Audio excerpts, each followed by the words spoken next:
ایک بڑا ایسا سوال ہے کہ جو ہم سب پروبیبلی اس کیفیت سے گزرتے ہیں کسی حد تک کہ یاد اللہ جسم کو لتھارجک کیوں کر دیتی ہے. بعض اوقات یہ آبزرویشن ہوتی ہے, بعض لوگوں کا یہ ایکسپیرینس ہوتا ہے کہ اس کے بعد ہم شاید کم فعال ہو جاتے ہیں. یہ کہاں تک صحیح ہے اور کیا یہ تسبیح کی وجہ سے ہے؟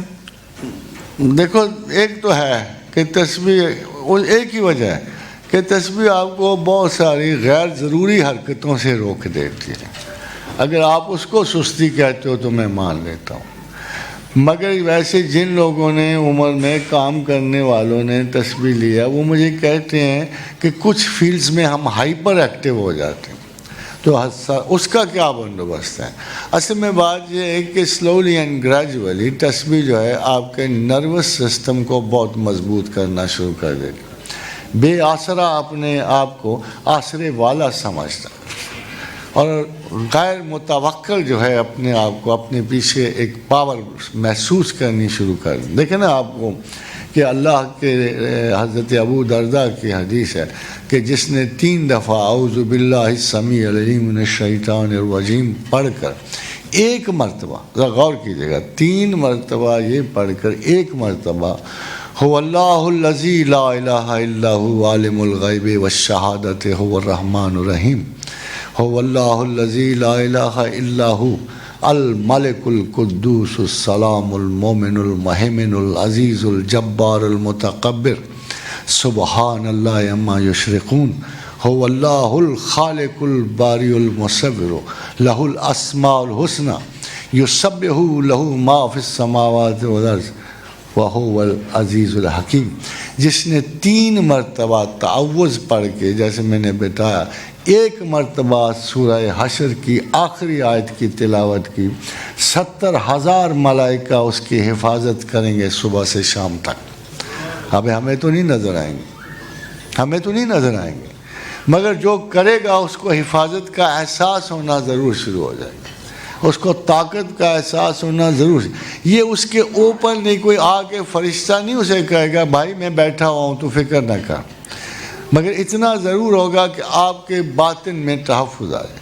اب چھوٹی سی بات ہے, دیکھیے آپ کو ایک چھوٹی سی دعا ہے, کاش کہ وہ سارے مسلمان پڑھیں, یہ چھوٹی سی, مگر اس دعا کے اوپر ایک بہت بڑی حفاظت کا نا ایک بہت بڑا رتبہ کھڑا ہے. بسم اللہ الذی لا یضر ما اسمہ شیء فی الارض ولا فی السماء وہو السمیع العلیم ولا حول ولا قوۃ الا باللہ العلی العظیم وصلی اللہ علی خیر خلق محمد واصحابہ اجمعین. یہ وہ دعا ہے کہ جس کے ہوتے ہوئے آپ نے اگر غور کیا ہو تو نہ صرف آسمان میں, زمین میں, بلکہ کسی جگہ سے بھی قطعاً کوئی گزند اس شخص کو نہیں پہنچ سکتا جس نے یہ دعا پڑھی ہو. تو ایک صحابی سے ریگولرلی پڑھتے تھے. ایک دن لوگوں کو پتہ لگا کہ ٹوٹے پھوٹے گرے پڑے ہیں اور بیمار ہیں, تو لوگ تعزیت کو گئے اور ان کو پتہ بھی تھا. انہوں نے کہا یہ کیا ہو گیا, آپ تو اس دعا کے پڑھنے والے تھے. انہوں نے کہا یہی خطا ہوگی کہ آج پڑھنا بھول گیا تھا, آج ہی حادثے کا شکار ہو. خواتین و حضرات, ایسی خوبصورت باتیں, یہ نہیں کہ ہمیں موت نہیں آئے گی, یہ نہیں ہے, موت آئے گی, مگر موت تک انشاءاللہ تعالی العزیز بغیر حادثے کے گزرو, بغیر حادثے. اللہم احسن عاقبتنا فی الامور کلہا, یہ تیسری دعا جو لکھی ہوئی ہے. وَأَجِرْنَا مِنْ خِزْيِ الدُّنْيَا وَعَذَابِ الْآخِرَةِ.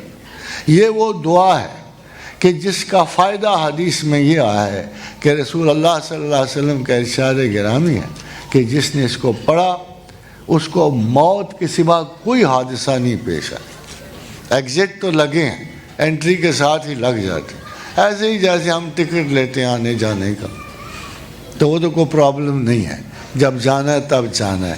مگر اس سے پہلے خام خواہ کیوں ہم فضول بندشوں کا شکار رہیں.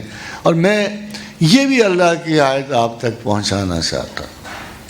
لوگ کیوں نہیں پڑھتے, میں کیوں نہیں غور کرتے, مجھے نہیں پتہ لگتا. کیا کہتا ہے قرآن, ما یفعل اللہ بعذابکم.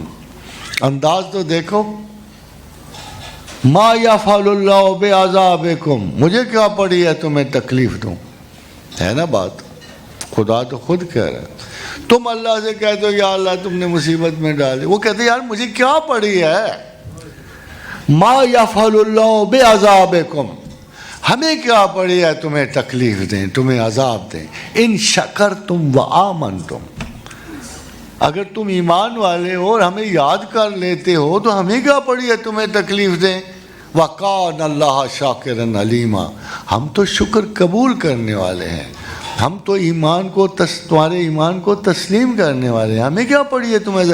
اب مجھے بتاؤ جو یہ پڑھتا ہو اس کو اصول تو مل گیا نا کہ اگر ہم شکر کرنے والے اور ایمان والے ہوں تو خدا کم از کم عذاب نہیں ڈالتا کسی بندے، پھر اگر مسلمان ہو تو اس سے بڑا آسرا کیا ہو سکتا، کوئی